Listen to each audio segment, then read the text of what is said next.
If then ba? So kailangan ko na rin na we need to hear from DOF kung paano. Sige. Attorney Llames, you have the floor. Thank you, Madam Chair, and good morning to the members of this committee. For the Department of Labor and Employment, of course, we respect and adhere the listed prerogative of the Senate to introduce this social legislation. And we support the measures that enhance the disposable income of workers, particularly the minimum wage earners, as this may help mitigate the financial pressures brought about by prevailing economic conditions and, of course, promote and improve their overall well-being. And Madam Chair, also being specifically from the National Wages and Productivity Commission, we also hoped for the retention po and expansion of the exemption that is given and currently being enjoyed by minimum wage earners po from the payment of income tax. And we hope despite we support the expansion of the threshold amount and hope that the exception enjoyed be retained. We will also be submitting po, Madam Chair, our consolidated position paper. That is all po. Thank you. Later, babalikan ko din kayo ng questions, no? Pero at least tayong lahat, you can say your piece. So, I'll call on now Attorney Alan Montaño from the Federation of Free Workers. Madam Chair, everybody, good morning. Malaki ang aming pagpapasalamat na kami ay naimbitahan dito sa public hearing on these 6 measures which intends to increase the ceiling doon sa tax exemption, ma'am. Actually, nang mabasa namin yung mga proposals, it's not just that exemption doon sa minimum wage earners. First time sa kasakali, ma'am, na yung middle class, kahit pa paano, for the first time, magkaroon ng ayuda sa gobyerno kung maipasa natin ito under your leadership.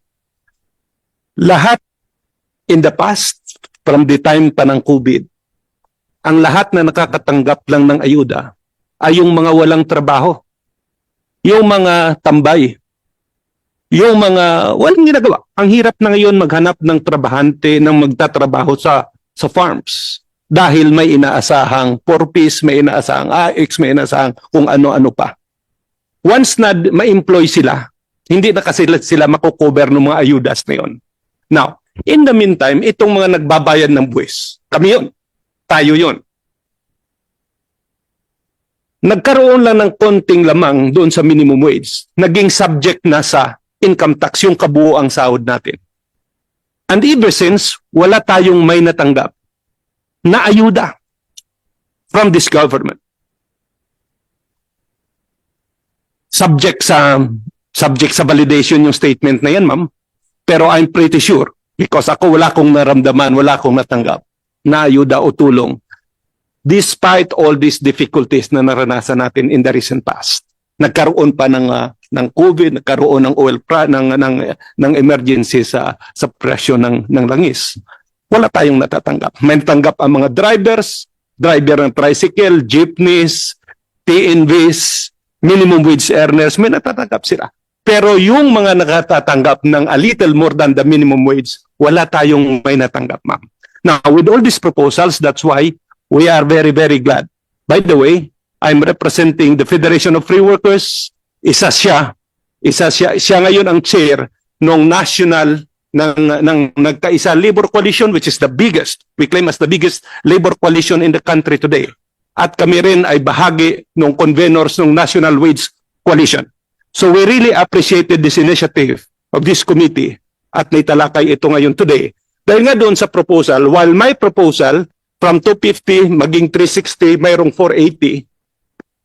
Madam Chair, kung maghanap lang tayo ng moral na basihan, no less than the Philippine Statistics Authority, the National Economic Development Authority, sila mismo nag-determine, may finding that this can be validated by our friend from NWPC, na ang family living wage, in short, yung kailangan ng family of 5 para mabuhay naman ng medyo maayos-ayos, ay kailangan natin sa ngayon, sila may sabi noon, hindi kami, ng 1,221 pesos to 1,225 pesos. Siyempre, araw-araw, kung yun ang kailangan mo para makapamuhay ka kahit papano ng disente, times mo sa 30, that's around 4,800. Right? Ngayon, kasi kesa yung maghula lang tayo kung saan natin, ano yung maging basihan natin. Kung minimum wage lang ang babasihan natin, times 30 natin yung National Capital Region na rate na 695 as of today, wala pang 18,000 yun. Alright? Ngayon, kung times 30 natin, yung 1,221 na sabi ng PAC, at least yung may basis tayo, may concrete na basis. Kasi sila, may pag-aaral silang isinagawa. So yung 121 na yan, 1,221 na yan, times 30 natin.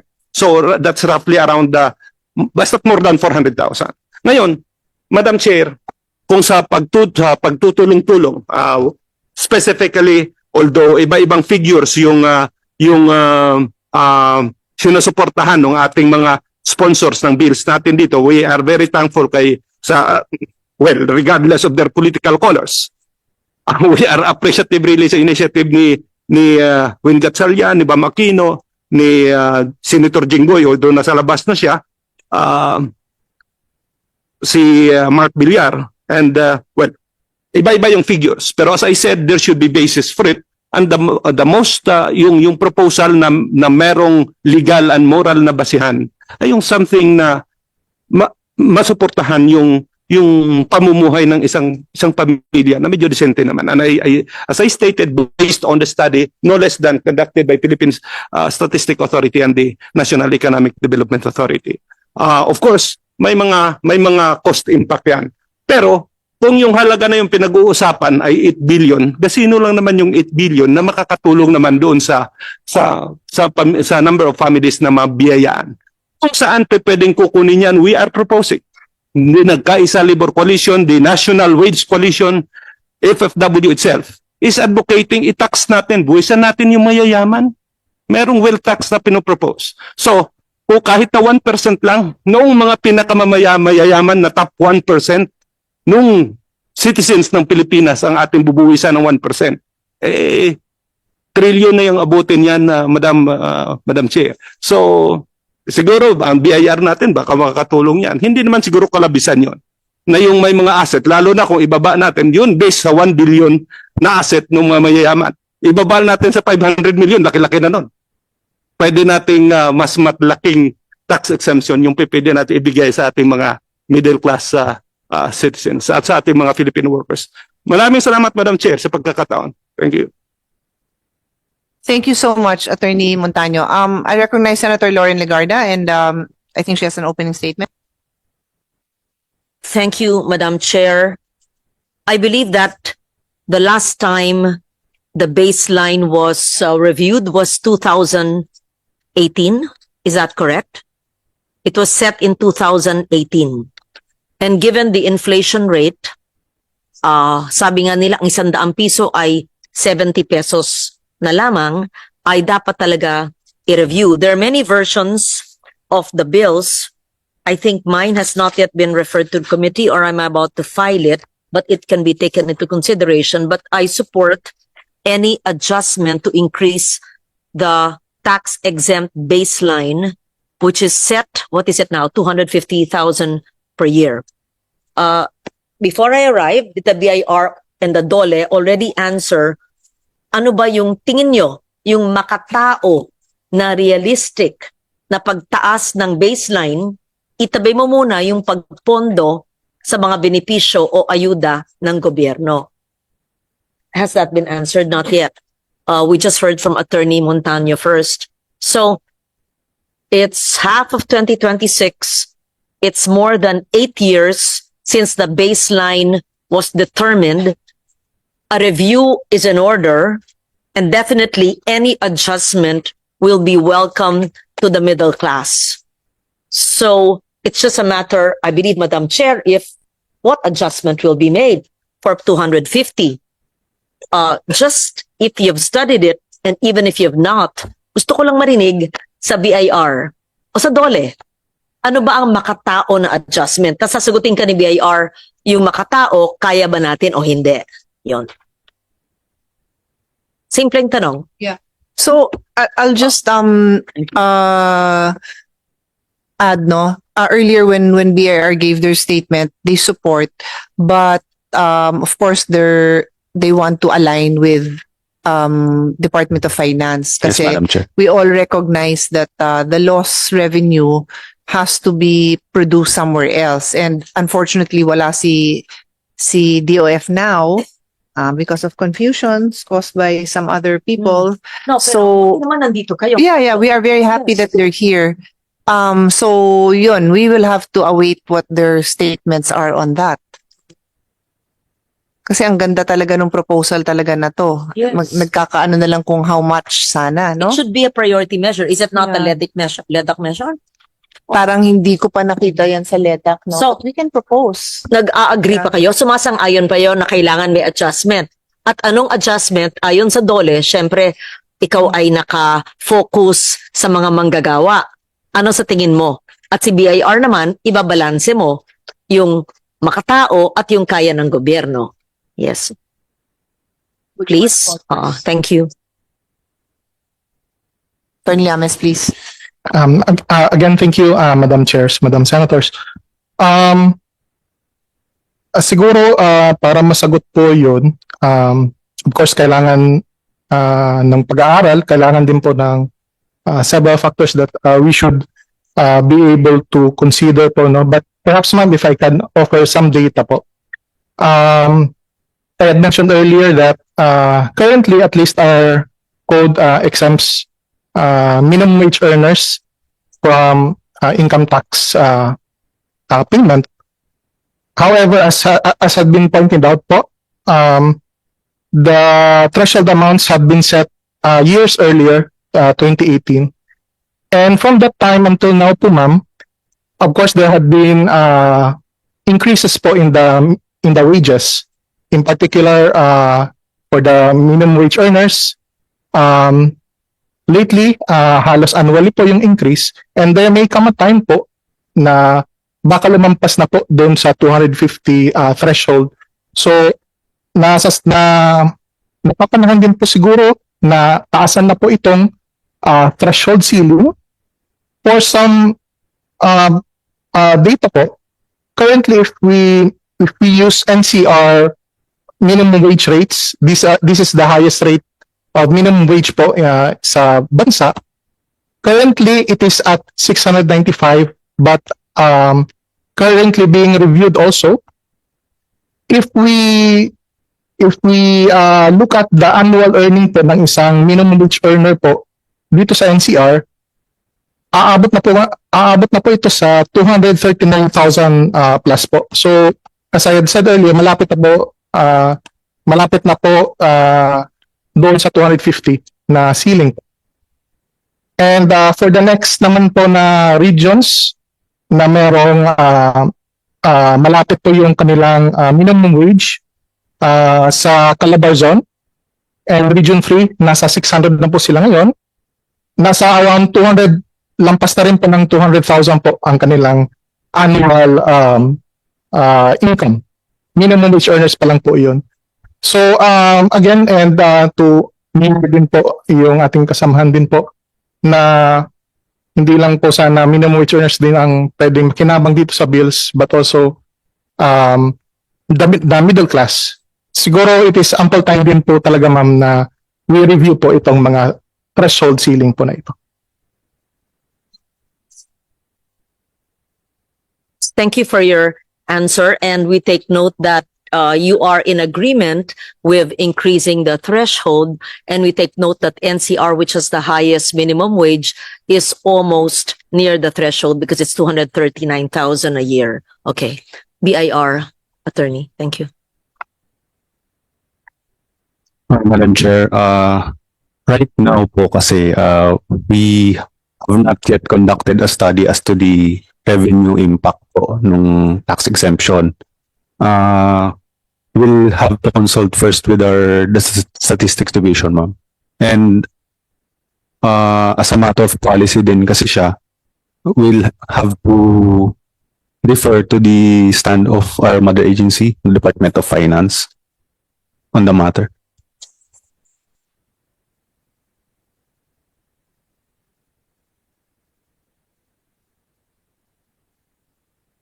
Dapat, USEC in charge.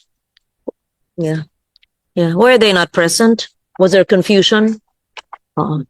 Usually it's Yusek Carlo who attends our hearing. So So make sure, please, even if they're not physically present, can they kindly send to us a soft copy of their position on the matter, because the BAR is not able to do so. They have to look at the mother agency's position. exactly. Yes.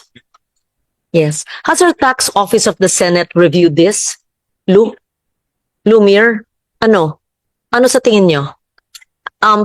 Yung sa pwede siguro, no? Yung tax office ng Senado, matagal na si Lumir sa akin 1998 pa yan Ano, kasi gusto ko lang maintindihan, sa pag-aaral natin, ay ano ba dapat mula 2018? I want to understand. At ano ba yung inflation rate ng 2018 na linigay natin yung threshold for tax baseline na 250,000 a year, tas ngayon ang inflation is over 7%, ay ano dapat i-increase yung tax threshold? Meron ba tayong ganung pag-aaral? Wala pa. In the Senate, do we have it? Actually, ako, Yes. I'll answer quickly while you're come. No, you can come. I'm just sharing what also came from their office, no? And I mentioned it earlier before you arrived, Senator Loren. Dun sa proposal na 400,000 a month yung threshold, the estimated revenue loss would be 8.6 billion. And then dun naman sa 480,000 threshold, 9.2 billion ang estimated loss. Ano yung preference ni Attorney Montaño kanina? Nagbigay ba kayo ng figure mula sa grupo nyo? No? What you did is he gave the figure. Actually, yung hinanap ko yung kinote nyo, I think it's Ibon Foundation.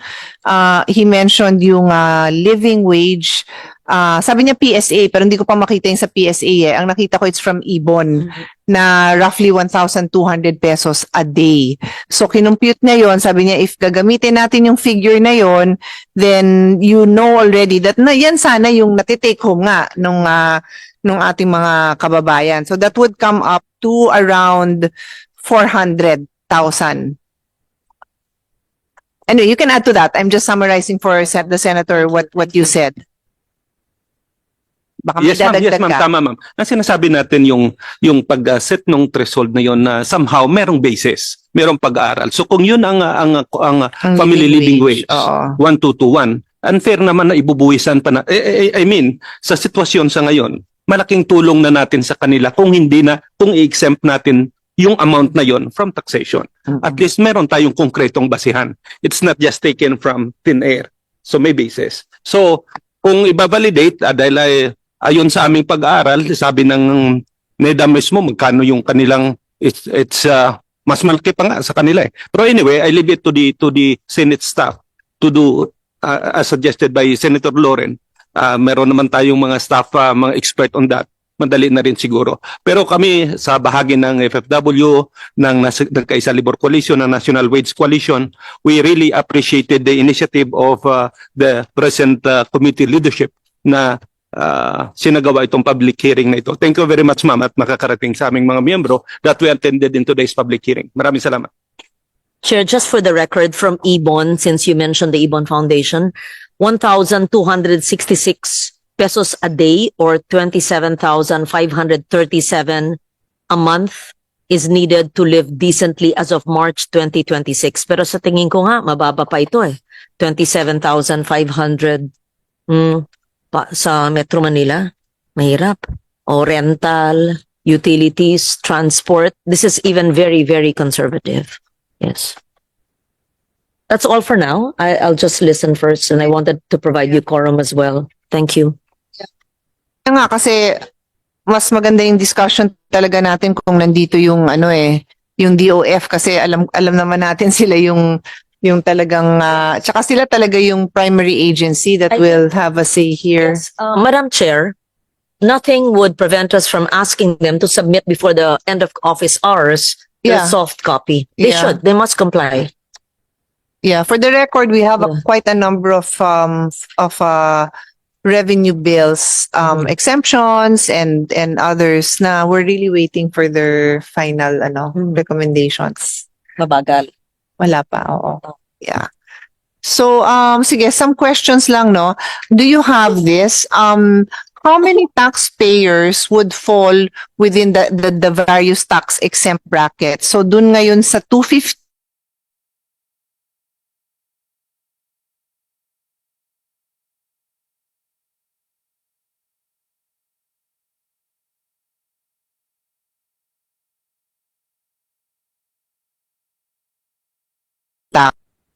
what I have here is based on data provided, 90% of individual income tax filers were compensation income earners. So, malaking bagay yun. These people rely, 90% of earners are compensation income earners. And then 95% of the individual income tax filers fall under the 250. So may nabigay na galing yan sa STS-RO natin. Magaling talaga STS-RO natin.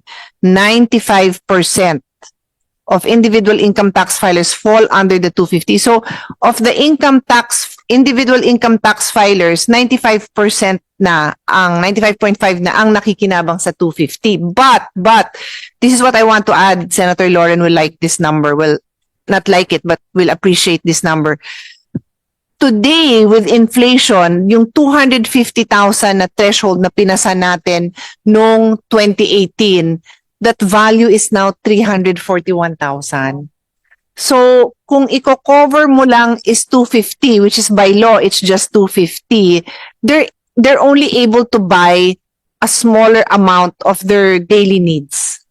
So, by increasing it dun sa 360, kasi may isang proposal dito na 360, of course, that doesn't limit us, no? 360, 380, 400, 450, it's up to us.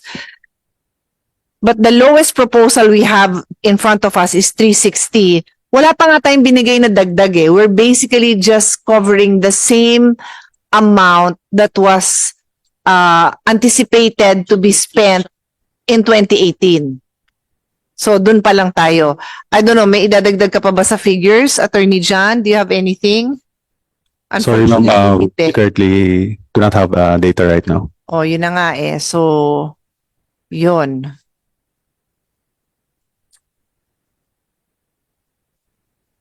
Ano pang meron natin? Kapag tinasa natin to 4,848, ito yung makukuha. So, meron pala tayong, kanino galing to? Sa STS-RO din.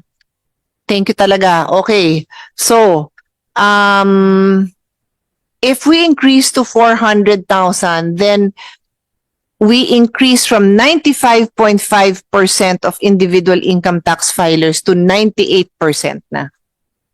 Yun. So, yung mga maliliit na yun, yun na yung mga upper middle class and beyond.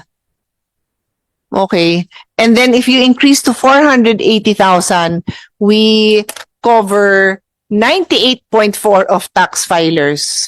Napakaliit na lang pala talaga. Talagang nasa 1% na lang yung mga bigger income, ano? Okay. Ay. Gusto kong maintindihan o maramdaman magkano ang mababawas na iaambag or gagastusin ng isang pamilya na kumikita ng minimum wage kung sila ay hindi masama sa pagbabayad ng taxes. So, in short, if we increase a threshold, base na lang sa 250,000 in 2018 to the present because of inflation to 341,000. Sabihin mo yung bill na pinakamababa ngayon na 360,000. Can you explain to us a family, paano sila magiginhawahan kung sila'y mag-cover ng paano ka lang batas kung ito'y maging batas? Are you able to compute that? If the law is passed, the bill is passed into law, yung 360,000 threshold from the 280,000 in 2018, yung kumikita ayon sa 360,000 divided by 12 yun, no? Correct?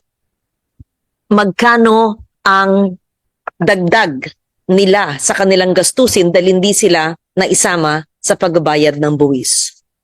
Are you able to compute that, BIR? Dole? Kayo? Kaya nyo? How do you compute the tax? Naintindihan yung tanong ko? Yeah. Because the chair has clearly said, and we've been discussing since 2018, it's not been adjusted. And the chair had mentioned that 250,000, 2018, based on the CPI inflation adjustment to the present, magiging 341,000 at present value, but the bill, the lowest threshold is 360. Sa muna 360, mapasa natin ito, ay anong benepisyo sa isang pamilya?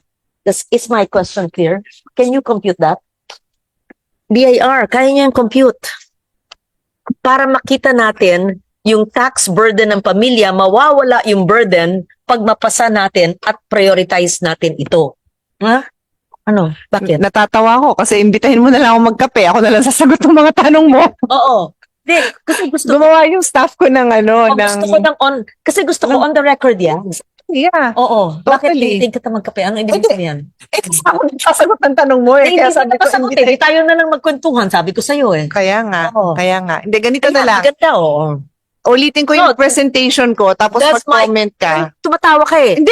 Does my question make sense? It's important No, to your understand question it. is very important. Natatawa lang ako Oo. kasi ako nga sasagot ng tanong mo. Eh, kasi kailangan. And Yun because ang I don't want to sinasagot ng embarrass question. anyone. But Yes. sino O, sige. talaga dapat ang Sagot mo. sumasagot? Hindi. Para Let maintindihan them din ng answer mga mo. nanonood. Oo. Para excited sila. Pag mapasa na yung 360,000, ito na. Yung binabayad namin sa buwis ay masasave namin. Magkano yon? Ayan. Patingin ng cartoons mo. Sige. No, we are on the same page precisely because we want people to understand. That's why gumawa kami ng parang cartoon strip to explain that Maria is a high school teacher and she earns 31,700 a month. So 31,700 times 12 months, ang kanyang annual salary is 380,000. Okay? So dami niyang babayaran. We represented it there. Tapos at the end of the year, 19,500 pesos yung kailangan niyang bayaran as tax. Ang galing. So- Tuwa ako. Sagot na sagot niya yung tanong ko. Alam Hindi kami ko. nakapractice ha. Hindi. Ganun na kami mag-isip. Oo. Thank you. Para nga maintindihan ng mga tao eh. Exactly. So, 19,000 yung babayaran niya kasi kaya nga, kasi yung tanong mo, kaya ka nagtatanong kasi nga yan ang tanong ng mga tao. So, ina-anticipate ko yung tanong nila na tinatanong mo ngayon nga. So ngayon, pag nag-increase tayo ng tax to 360 or for that matter, meron din proposal nga na 400, kung 360 ang balance niya is 20,000 na lang yung matatax. Of the 20,000 na subject to tax, 3,000 na lang yung tax. 3,000. So nakapag-save siya ng 16,500, pwede niyang gamitin pang pagkain, pang gamot, pang summer outing man lang nila ng mga anak niya, 'di ba? Or if we increase it to 400,000, wala na siyang babayaran. So yun yung gusto natin ipakita para maintindihan ng mga tao.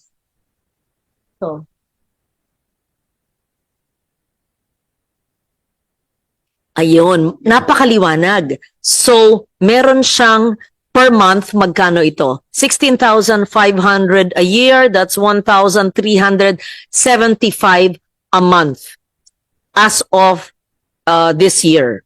Malaking bagay yon, yung 1,300. Pangbayad na yan ng kuryente at tubig. Ipasa na natin to.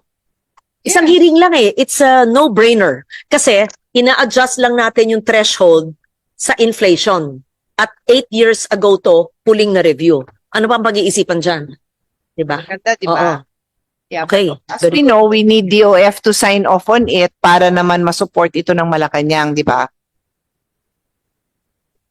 Madam Chair, may I mention, no? Yung automatic indexing, it's not present, I believe, in the bills filed.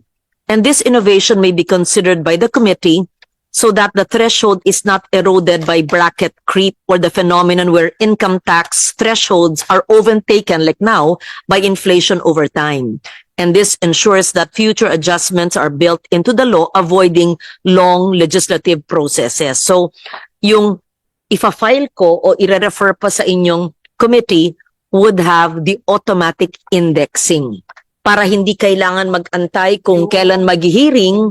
Oo. So, I'm sure you'll have a second hearing dahil wala dito yung ibang ahensya ng gobyerno. By the time na file ko na refer na, I would appreciate it if the automatic indexing could be taken into consideration.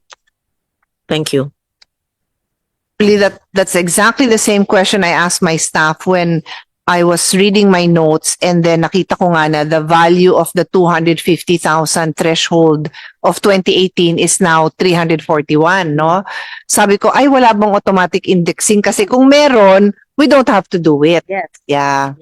Yun naman yun para maintindihan din ng mga tao. Pag sinabing automatic indexing, ibig sabihin yung value ng 250, i-review yon. So kung ang value na ng 250, sabi nga natin ngayon is 341, hindi na kailangan dumaan sa sa